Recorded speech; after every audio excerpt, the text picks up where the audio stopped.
responsiva, uma leitura alternada, do capítulo 1 até o verso de número 7.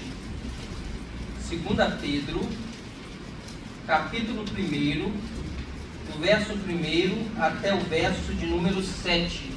Leitura alternada.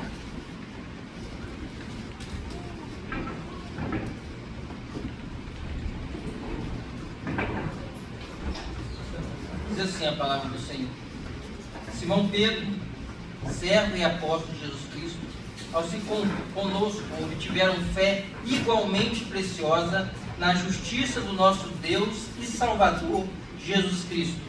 Graça e paz sejam multiplicadas no pleno conhecimento de Deus e de Jesus nosso Senhor. Visto como, pelo seu divino poder, nos têm sido doadas todas as coisas que conduzem à vida e à piedade, pelo conhecimento completo daquele que nos chamou para a sua própria glória e virtude.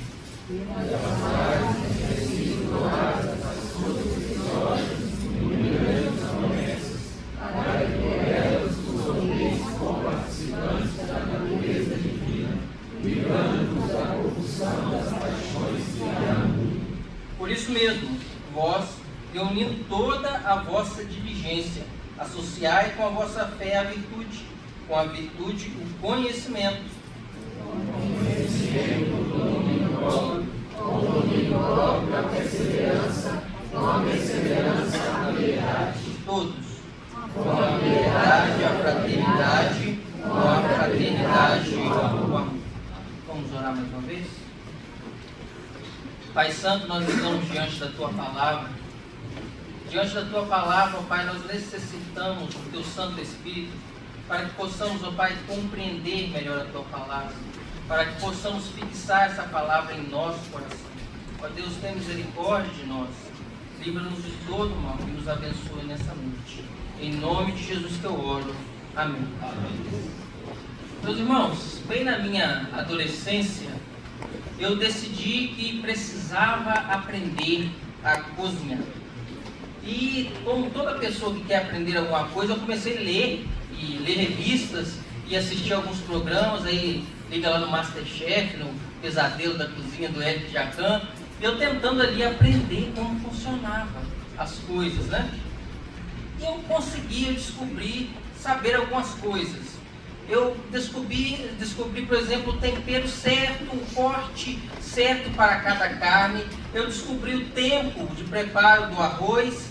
E depois de um tempo que eu descobri essas coisas, eu já até conseguia ensinar. Eu aprendi e já conseguia ensinar. Mas, meus irmãos, havia um problema. Quando finalmente eu fui para a cozinha preparar um prato, não deu nada certo. O arroz passou do ponto, virou aquela cola, né, aquele grude. A carne ficou salgada, podia jogar fora, não dava nem para comer. E naquele momento eu percebi algo simples. Saber uma receita não significa saber cozinhar. São duas coisas distintas. É possível conhecer os ingredientes, entender o processo e até explicar a receita, mas ainda assim não conseguir preparar um prato de comida. E algo parecido também acontece na vida cristã. Existem pessoas que sabem muitos versículos, conhecem muito de doutrina, frequentam a igreja há anos, já ouviram inúmeros sermões, mas aí vem aquela pergunta na nossa mente: será que realmente caminham profundamente com Cristo?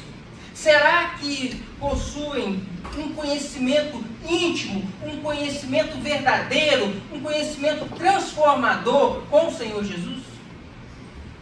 É exatamente sobre isso que o apóstolo Pedro escreve aqui na sua segunda epístola. Ele nos mostra que o verdadeiro conhecimento de Cristo não é apenas informações religiosas, mas que esse conhecimento, ele produz crescimento na nossa vida espiritual. Pedro deixa isso claro aqui. Antes da gente entrar no nosso texto em si, eu chamo a atenção dos irmãos para o contexto desta passagem. E ao estudar o contexto dessa passagem, eu fiquei impressionado com a capacidade de alguns estudiosos tentarem desconstruir a autoria, a autenticidade desse texto bíblico.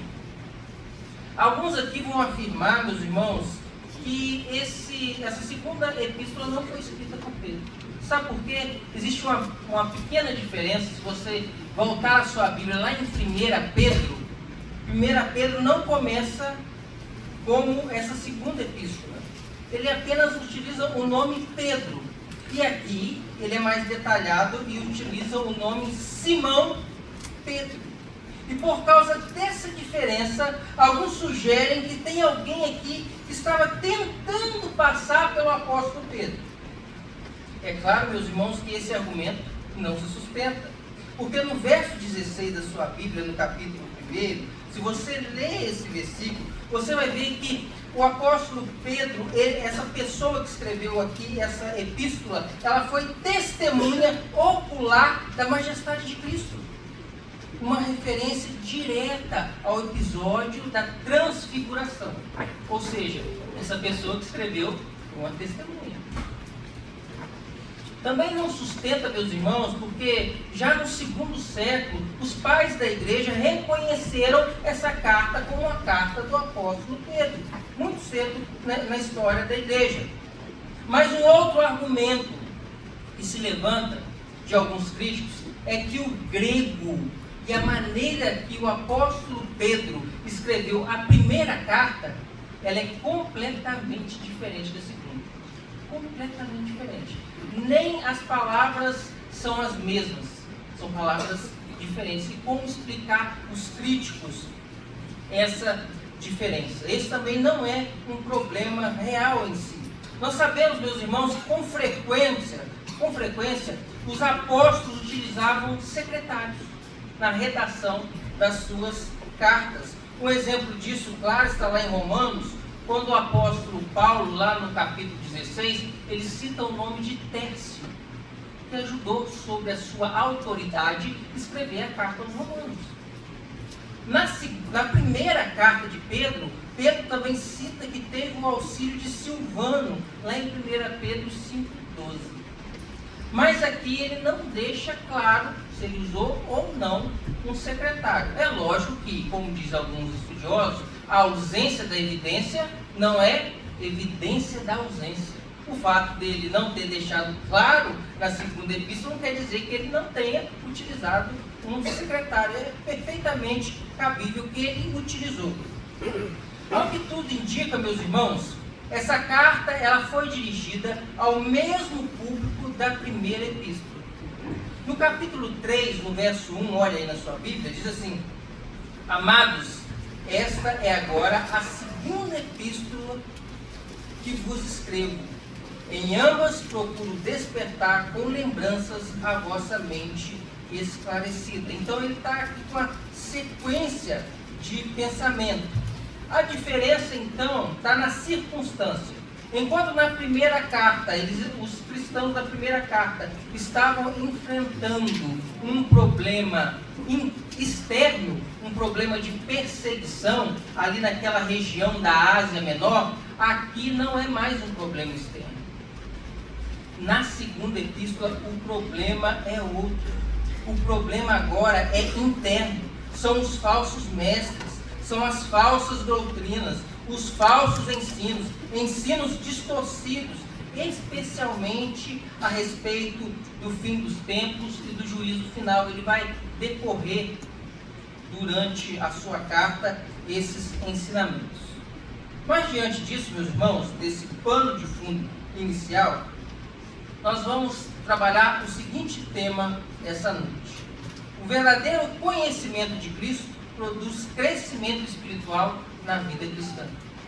O verdadeiro conhecimento de Cristo produz crescimento espiritual na vida cristã.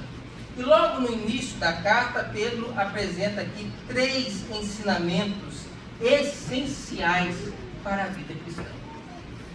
O primeiro está aqui no verso inicial até o verso número 2. Existe aqui, que o Pedro vai tratar, o fundamento da vida cristã. Verso 1 e verso 2. Depois, Pedro vai tratar a provisão da vida cristã. Verso 3 e o verso 4. E em seguida, ele vai tratar a progressão da vida cristã, do verso de número 5 ao verso de número 7. Meus irmãos, então diante disso, nós vamos ver agora o fundamento da vida cristã. Olha aí na sua Bíblia o verso 1. Diz assim: Simão Pedro, servo e apóstolo de Jesus Cristo, aos que conosco obtiveram fé igualmente preciosa na justiça do nosso Deus e Salvador Jesus Cristo. Todos nós, meus irmãos, conhecemos o apóstolo Pedro. Ele é um dos principais líderes da igreja primitiva. Um homem de personalidade forte, que muitas vezes falava antes de pensar. Ele também foi aquele que negou 3 vezes o Senhor Jesus, mas também depois foi restaurado pelo próprio Senhor. Quando ele escreve essa carta, meus irmãos, Pedro provavelmente já está em Roma, possivelmente durante a perseguição de Nero, pouco antes da sua morte. Logo no primeiro versículo aí, ele se apresenta como servo e apóstolo de Jesus Cristo. É interessante perceber essas duas combinações. Servo é o menor dos títulos, aquele que aponta como submisso, um homem humilde. E apóstolo, por outro lado, é uma das maiores honrarias dentro da igreja. E esse é o mesmo Pedro que escreve no verso 1, aos que conosco obtiveram fé igualmente preciosa. Meus irmãos, essa fé aqui não é qualquer fé, não é um conjunto de doutrinas, mas essa fé aqui é a fé salvífica. É uma fé que nós recebemos pela graça de Deus e por meio dela nós alcançamos a justiça de Cristo. Lendo aqui alguns comentários, eu me deparei com Edson Sproul e ele comenta esse primeiro verso. Ele diz assim: Pedro também define a fé não como algo que se origina de um coração humano não regenerado e é exercida por ele, mas como algo que o cristão recebe de maneira passiva. O cristão não fez nada para receber essa fé. Essa fé é um dom de Deus. E essa, meus irmãos, essa diferença foi um dos grandes dilemas da Reforma Protestante, talvez uma das principais diferenças entre nós e o catolicismo romano ainda hoje. No romanismo, a justificação é um processo gradual. Ela começa pela graça, mas ela termina pelas obras. É um processo.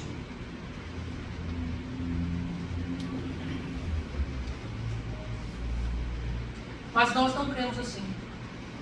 Nós não cremos que a justificação é um processo. Nós cremos que a justificação ela é um ato.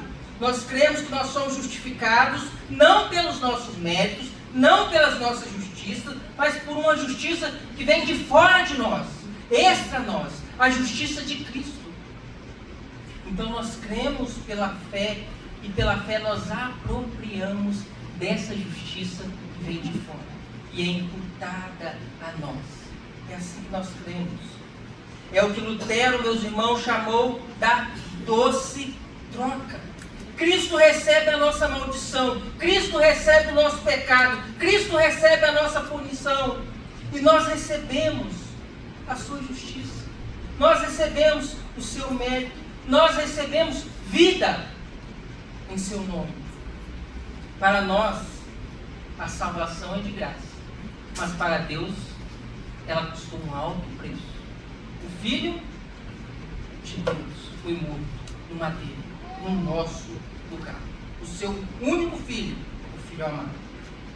E esse é o grande problema da humanidade, pois a situação de toda a humanidade não é de justiça, mas de injustiça diante de um Deus santo. Somos pecadores e sem Cristo, condenados, que terão de enfrentar um Deus santo e a sua lei justa.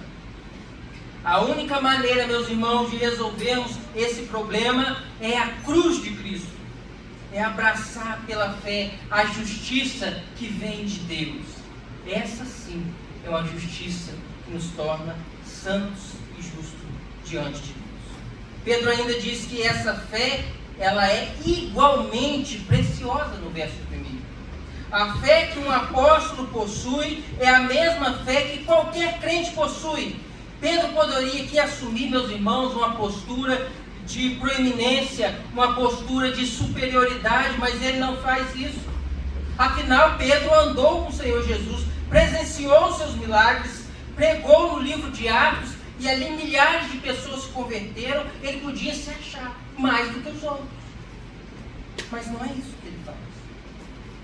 Algumas pessoas, meus irmãos, pensam que por serem líderes, por ocuparem posições na igreja, ou por terem muitos anos na caminhada cristã, são superiores aos outros, mas não são. Deus está dizendo isso aqui.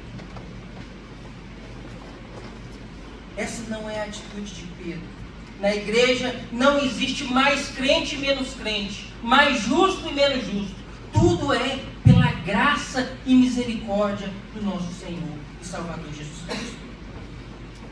Inclusive, meus irmãos, esse é um outro erro do romanismo, a intercessão dos santos no romanismo. Como se algumas pessoas tivessem acumulado tanta justiça que poderia depois reparti-la com os outros. Pedro, porém, ensina que todos nós somos igualmente justificados por Cristo e por sua justiça. Não é as nossas obras, não é os nossos méritos, é a justiça que procede de Deus. Mas ele continua o seu raciocínio no verso de número 2. Olha comigo na sua Bíblia, o verso de número 2. Ele diz assim: graça e paz vos sejam multiplicadas no pleno conhecimento de Deus e de Jesus, o nosso Senhor. Pedro afirma que esse pleno conhecimento de Cristo conduz à graça e à paz. A graça é o fundamento da nossa vida cristã e a paz é a consequência. A paz é o fruto dessa graça. Por meio dela nós temos paz com Deus. Nós temos comunhão com Deus. Pedro também nos chama a crescer nesse conhecimento. Esse crescimento não é para alcançarmos uma nova justiça, não é isso, mas para vivermos cada vez mais o amor e a maturidade cristã. Muitas pessoas, meus irmãos, dizem estar desanimadas, estagnadas na fé. Talvez a pergunta que nós precisamos fazer aqui seja essa: será que nós estamos de fato usando os meios de graça, os meios que o Senhor Deus estabeleceu na sua palavra? Pedro vai nos orientar mais à frente sobre isso. Pedro ainda fecha, meus irmãos, esse verso 1 e 2 de maneira peculiar. Se você prestar atenção, Pedro ele faz um interessante jogo de palavras aqui entre o verso 1 e o verso 2. Porque no verso 1 ele afirma que Jesus é Deus e Cristo. Ou seja, Jesus ele é verdadeiramente homem e verdadeiramente Deus, é o ungido de Deus, o enviado de Deus. Mas no verso 2 ele faz uma breve distinção. Ele diz aí no final do verso 2, ele fala Deus Pai e o Senhor Jesus. Está vendo que ele separa Deus? Agora, primeiro Jesus é Deus, agora Deus Pai. Ele está fazendo aqui uma relação trinitária, na nossa salvação. Esse plano de salvação pertence ao Deus Trino. Mas depois de ver o fundamento da nossa fé, Pedro agora no verso 3 e no verso 4, ele descreve, meus irmãos, a provisão da vida cristã. Novamente, eu peço que os irmãos acompanhem comigo. O verso de número 3. Olha aí na sua Bíblia. Diz assim: visto como pelo seu divino poder nos têm sido doadas todas as coisas que conduzem à vida e a piedade. A vida e a piedade. Até aqui comigo. Vejam, meus queridos, como o texto é claro. Tem nos dado o quê? Todas as coisas. Não são parte das coisas. Não são algumas coisas. São todas as coisas que conduzem à vida e à piedade. Todas as coisas. Isso significa que depois de sermos alcançados pela justiça que vem de Cristo, Deus, em sua graça, nos concede tudo que é necessário para vivermos uma vida de santidade e piedade. Cristo não é só suficiente na nossa justificação, mas a sua obra também, ela é perfeita na nossa santificação, no crescimento espiritual, na nossa caminhada cristã. A obra de Cristo é suficiente. Pedro ainda explica que nós recebemos essa provisão e ele diz que tudo isso nos é concedido por meio do conhecimento daquele que nos chamou por sua própria glória e virtude. Estão acompanhando comigo o verso 3? Vamos aí na segunda metade do verso 3. Pelo conhecimento completo daquele que nos chamou para a sua própria glória e virtude. E aqui eu paro, meus irmãos, e explico a palavra conhecimento. Porque nesse trecho que nós lemos até o verso 7, Pedro repete essa palavra pelo menos 4 vezes. Não sei se os irmãos perceberam. Toda hora ele fala conhecimento. A gente já citou conhecimento aqui no verso 2 e ele está repetindo aqui de novo a palavra conhecimento. Mas ela repete de maneira diferente do grego. Aqui a palavra conhecimento é epignosis no grego, que vem de epignosis, uma forma mais intensa da palavra conhecimento. Isso mostra que Pedro não está falando apenas daquele conhecimento de um saber lógico, de possuir informações religiosas, de teologia. Não é só esse conhecimento que Pedro está dizendo aqui. Ele está falando de um conhecer verdadeiro de Cristo, de um conhecimento real, de um conhecimento profundo, de um conhecimento transformador, de um conhecimento íntimo do Senhor Jesus. É um conhecimento real, vivo. É esse conhecimento que o apóstolo Pedro está falando aqui. Pedro aqui, meus irmãos, também está fazendo o que nós chamamos de teologia de tarefa. O que é isso? O que é teologia de tarefa? Toda a epístola no Novo Testamento, toda a carta, ela foi escrita porque a igreja estava vivendo um problema real. E os apóstolos tinham que lidar com aquele problema. Tinham que responder aquele problema. Pedro está respondendo um problema na igreja aqui. E que problema ele está respondendo aqui? A presença de falsos mestres na igreja. Alguns estudiosos aqui entendem que já existiam nesse contexto sementes do que mais tarde seria chamado de gnosticismo. O que era o gnosticismo? Alguns homens anciãos da igreja se levantavam e diziam possuir um conhecimento especial, um conhecimento específico, um conhecimento superior, e ensinavam que alguém só poderia viver uma vida santa diante de Deus se aderisse àquele conhecimento que eles ensinavam. Era um conhecimento secreto. Só eles tinham, nem os apóstolos tinham. Mas o apóstolo Pedro aqui, ele corrige essa ideia. Ele mostra que o verdadeiro conhecimento não é um segredo reservado para alguns poucos. Esse conhecimento é a obra de Deus realizada por meio do Senhor Jesus Cristo. Um conhecimento que não é elitista, mas é um conhecimento que transforma a vida de todo aquele que nele crê. É um conhecimento que é para todos. Esse conhecimento é o Evangelho, é a graça de Deus. Algumas pessoas tentam separar santidade e conhecimento, como se fosse possível separar essas duas coisas que caminham juntas em toda a Bíblia. Meus irmãos, não é possível ser um grande teólogo, não é possível ser um crente maduro, conhecer muito de teologia e ao mesmo tempo não viver uma vida santa. Não tem como separar isso daqui.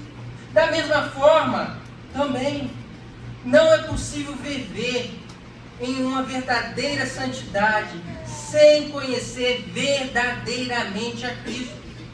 Quando alguém tenta viver uma vida santa, sem esse conhecimento que vem da palavra de Deus, sem esse conhecimento de Cristo, o máximo que consegue atingir, meus irmãos, é um legalismo. O máximo que consegue chegar é uma religiosidade vazia, mas não com o verdadeiro conhecimento da graça e da misericórdia de Deus. Olha o verso 4, como o apóstolo Pedro, ele trabalha esse raciocínio. Verso 4 na sua Bíblia. Diz assim: pelas quais nos têm sido doadas as suas preciosas e muito grandes promessas, para que por elas vos torneis co-participantes da natureza divina, livrando-vos da corrupção das paixões que há no mundo.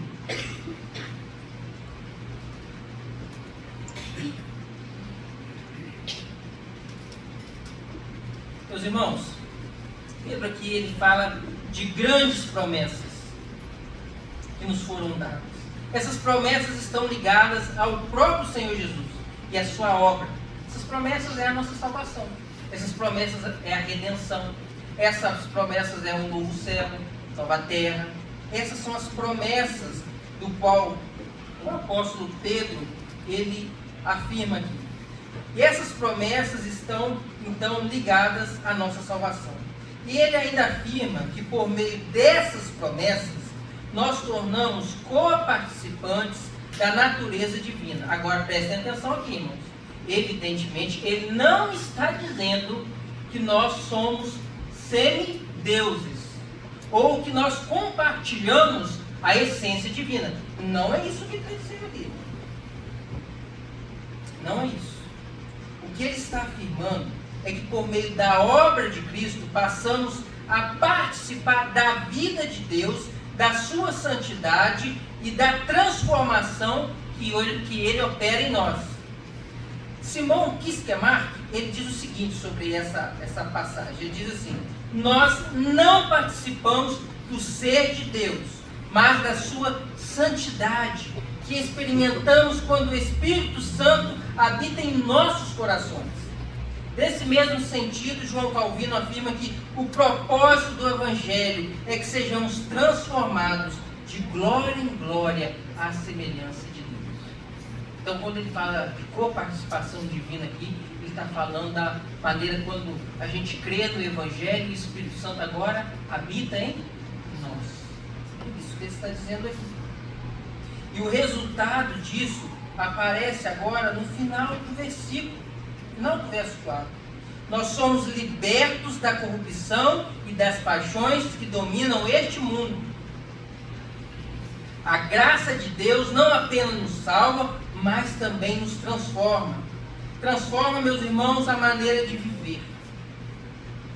Nossos valores mudam, nossos desejos mudam, a nossa forma de enxergar a vida, a nossa cosmovisão muda. Agora nós não pertencemos mais a esse mundo, nós pertencemos a outro mundo. Ao mundo agora do Senhor Jesus. Nós somos aqui peregrinos. Então, quando nós cremos pela graça de Deus, o nosso coração ele é transformado. O apóstolo Paulo, com esse entendimento, ele afirma o seguinte: não vos conformeis com este século, mas transformai-vos pela renovação da vossa mente. Romanos 12, 2. Agora nós vivemos de maneira diferente, porque nós somos alcançados pela graça de Deus e chamados para uma nova vida, uma nova realidade. Nós somos transformados pelo Espírito Santo de Deus. Mas em terceiro lugar, meus irmãos, tem a progressão da vida cristã. Ele trabalha isso no verso 5 até o 7. Olha comigo o verso 5 na sua Bíblia.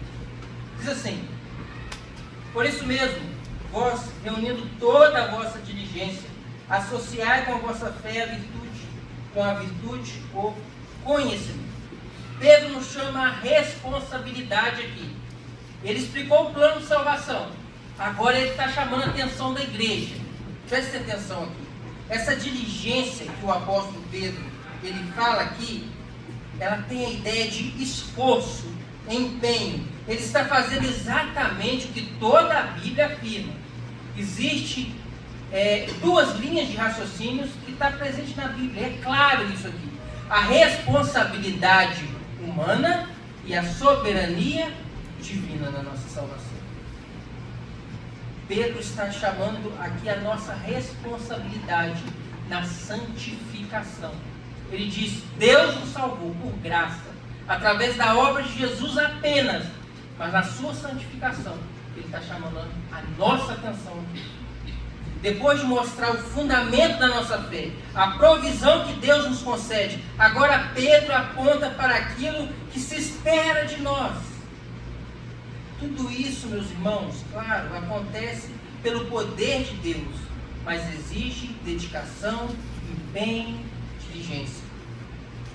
Prestem atenção, assim como o apóstolo Paulo, em suas cartas, ele apresenta uma lista de características cristãs, aqui também o apóstolo Pedro, ele apresenta uma lista para nós aqui, no qual nós devemos melhorar e crescer na progressão da santificação. Primeiramente, ele traz aqui 3 características ou 3 virtudes que nós necessitamos desenvolver na nossa vida com Deus. As primeiras 3 estão aqui no verso 5. A primeira é a fé, a segunda é virtude, ou pode ser traduzido também como bondade, e a terceira é conhecimento. O autor de Hebreus, meus irmãos, define fé como o quê? O que é fé? A certeza que esperamos e a convicção dos fatos que não se veem. Por isso, fé aqui encabeça essa lista de Pedro, pois é a base do nosso relacionamento com Deus. Não é que a fé torna Deus real, mas a fé torna o nosso relacionamento com Deus real. Como diz a Sagrada Escritura, sem fé é impossível agradar a Deus. É impossível. Sem fé, meus irmãos, é impossível desenvolver qualquer uma das virtudes que o apóstolo Pedro ele escreve aqui em sequência. Em seguida da fé, ele traz a palavra aí no verso 5, virtude, ou também pode ser traduzido melhor como bondade. É interessante que a bondade aparece casada ali com a fé. A bondade é um atributo do próprio Deus. No versículo 3, Pedro já nos lembra disso ao dizer que fomos chamados pela glória e virtude de Deus. Pela glória e bondade de Deus. Portanto, meus irmãos, a nossa conduta diária deve refletir essa realidade. Seja no trabalho, na família, na igreja, a nossa decisão diária, ela deve refletir a integridade que procede de Deus, a excelência moral que procede de Deus. Mas em seguida, olhe comigo na sua Bíblia, ainda no verso 5, no finalzinho, novamente ele cita a palavra conhecimento. Fé e conhecimento caminham juntos. A fé é fortalecida pelo conhecimento. E quanto mais conhecemos de Cristo, mais nós confiamos em Cristo. São duas coisas ali que caminham juntas. O próprio Senhor Jesus Cristo, ele disse: a vida eterna é esta, conhecer o único Deus verdadeiro, que é Jesus Cristo, a quem ele enviaste. João 17, verso 3. Portanto, meus irmãos, a vida cristã não é apenas saber coisas sobre Deus, mas é conhecer verdadeiramente Cristo e ter um relacionamento com Ele. Pedro está dizendo isso. Mas olha agora o verso de número 6. Ele continua a sua lista. Ele diz assim: com conhecimento, domínio próprio, com o domínio próprio a perseverança, com a perseverança a piedade. A piedade. Pedro chama a crescer aqui em outras 3 virtudes ou 3 características. A primeira aqui, domínio próprio, no verso 6, perseverança e piedade. A primeira delas é o domínio próprio. Quando Pedro fala aqui de domínio próprio, ele tem em mente, meus irmãos, os jogos helenísticos do período antigo. O que seriam os jogos helenísticos? Seriam semelhantes às nossas Olimpíadas hoje, as nossas Olimpíadas. Ele diz, então, aqui o pensamento dele é que o atleta do período antigo, naquela época, assim também como hoje, ele precisava de disciplina se ele quisesse competir. Ele necessitava dessa disciplina.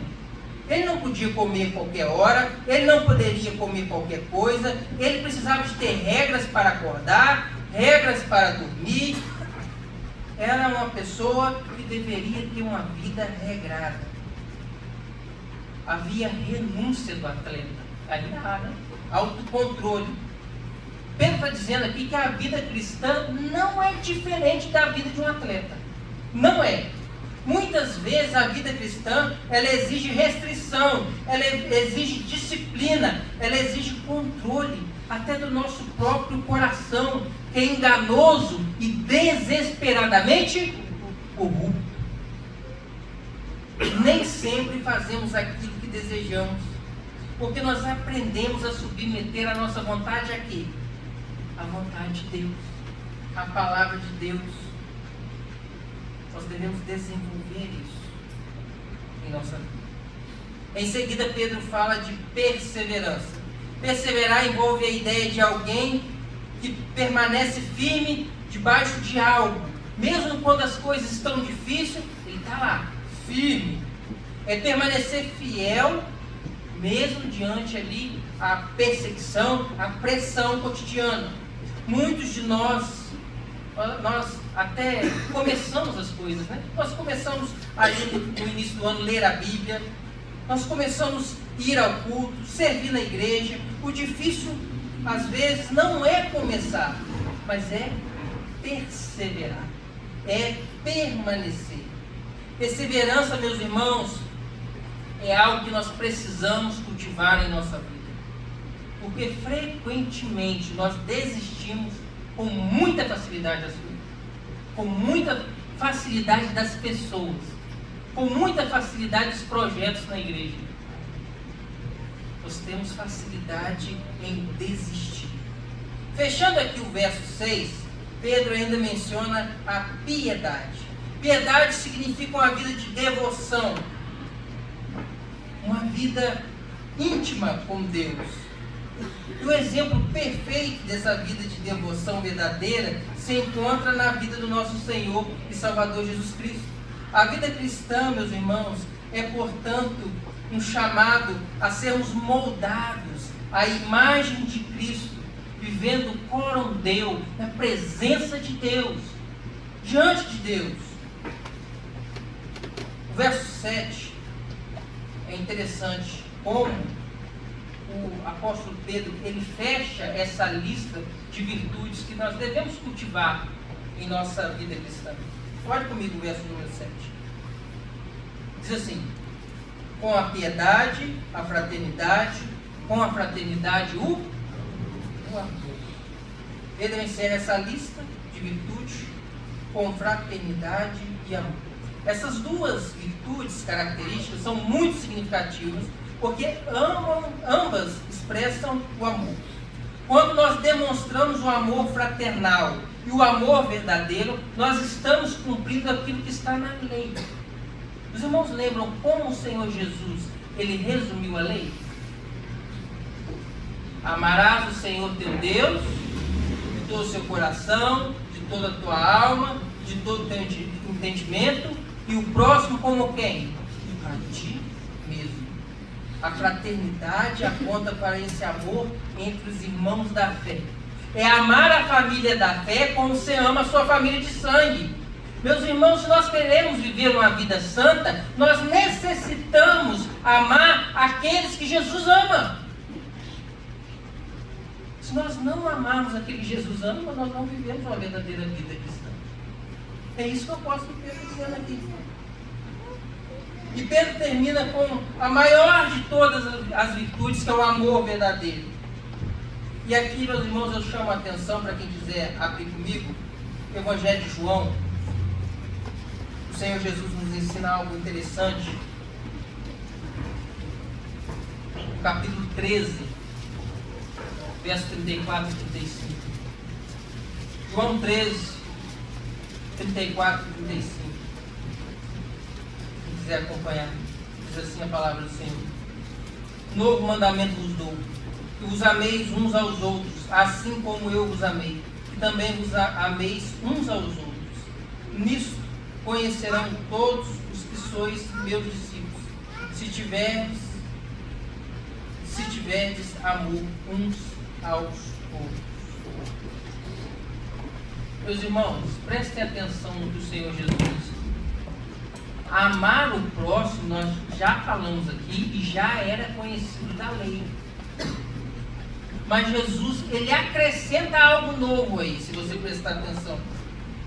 No capítulo 3, no verso 34. Ele acrescenta algo mais profundo aqui. Não é apenas amar o próximo. O que ele diz aí?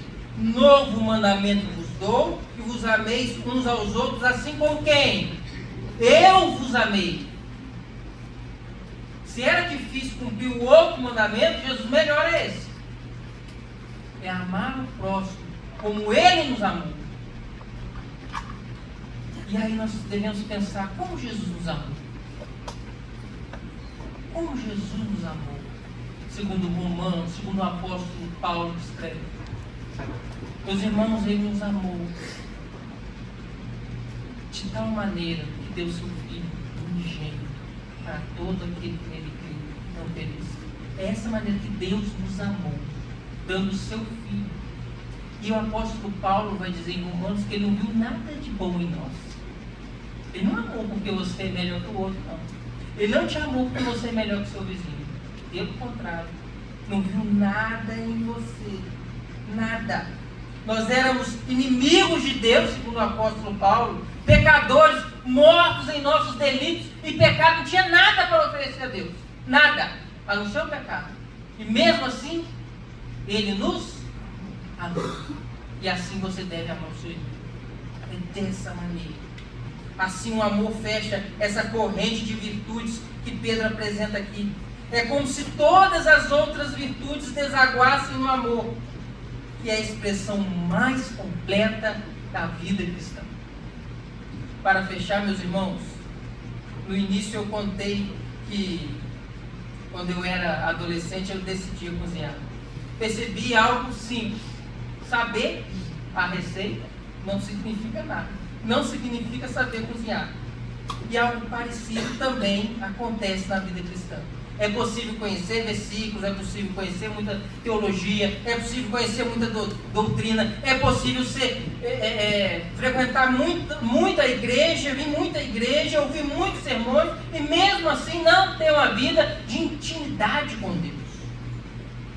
Mas Pedro nos mostra nesse texto que o verdadeiro conhecimento de Cristo transforma a vida.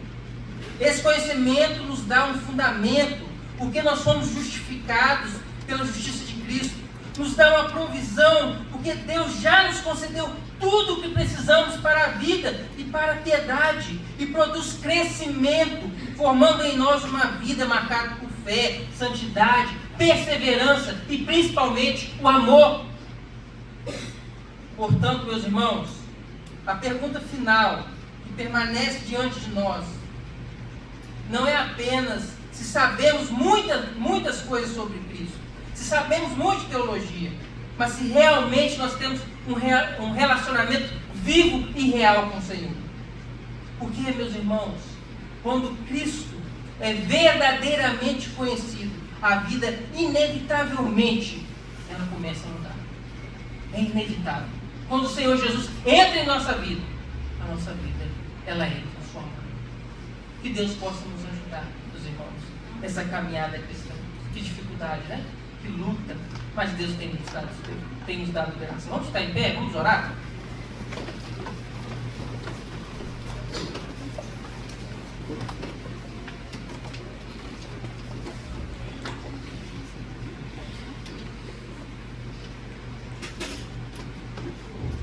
Senhor Deus, nós ouvimos a Tua palavra, Pai. Ouvimos que nós devemos amar o próximo como o Senhor nos ama. E sabemos o quão difícil isso é. Mas nós pedimos graça diante do Senhor. Que possamos moldar a nossa vida. Que possamos ser crentes verdadeiros, espalhando, ó Pai, o aroma suave da Tua palavra. Ó Deus, que possamos ser sal, luz, onde estivermos, seja no nosso trabalho, seja em casa, seja estudando. Ó Deus, que possamos ser servos fiéis, transformados, possamos ser servos, ó Pai, com intimidade com o Senhor, que verdadeiramente, ó Pai, honra o Teu nome. Ó Deus, que o Senhor possa nos ajudar nessa noite. O Senhor possa ajudar no nosso crescimento espiritual, na nossa vida cristã. Ó Deus, tenha misericórdia de nós. Ó Deus, que possamos ser santos, como o Senhor é santo. Graças nós te damos pela Tua palavra. Guarde essa palavra em nosso coração. Que possamos viver, ó Pai, a Tua palavra dia após dia. Porque ela é santa, porque ela é verdadeira, porque ela é infalível, porque ela é inerrante. Ó Deus, graças nós te damos por tudo. Em nome de Jesus. Amém. E amém. Pode ser sentado.